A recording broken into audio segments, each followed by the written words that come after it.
Hola, en esta ocasión te traigo 10 datos curiosos sobre el básquetbol. ¿Cómo nació el básquetbol? En el año de 1891, un profesor de educación física buscaba un deporte que se pudiera practicar en el interior de un gimnasio, ya que los inviernos en aquella zona dificultaban el poder practicar deporte al aire libre. De esta manera, el profesor mezcló la dinámica de otro juego y se creó el básquetbol. Coméntame si lo sabías. El primer partido con público. El 11 de marzo de 1892 se realizó el primer juego de básquetbol con público, en el cual asistieron unas 200 personas. Los primeros partidos de básquetbol. ¿Sabías que los primeros partidos de básquetbol se jugaban con un balón de fútbol? Coméntame si lo sabías. ¿Qué pasó en 1929? En 1929 se pasó de jugar con un balón de fútbol a uno de básquetbol. El primer juego de básquetbol.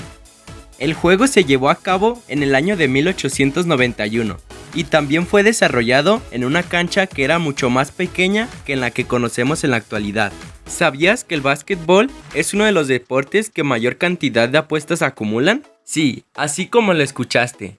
El básquetbol es uno de los deportes que mayor cantidad de apuestas acumulan en las plataformas de casinos y sitios web especializados en las apuestas deportivas, siendo uno de los deportes más populares y conocidos del mundo. La base de seguidores y apostadores suelen ser muy alta. El básquetbol era practicado solamente por hombres. El baloncesto era un deporte únicamente practicado por hombres, debido al reglamento que estaba aprobado, pero eso cambió en el año de 1892, cuando se modificaron algunas reglas para poder incluir a las mujeres, y así nació oficialmente el baloncesto femenino. El primer aro de básquetbol era muy pequeño. El aro de baloncesto era tan pequeño que cuando se anotaba la pelota no bajaba y el árbitro tenía que subirse en una escalera para poder bajar la pelota. ¿Por qué se añadió el tablero de la canasta? El tablero se añadió después de ver que acababan muchos balones en el público. ¿Cuál era la altura de los jugadores?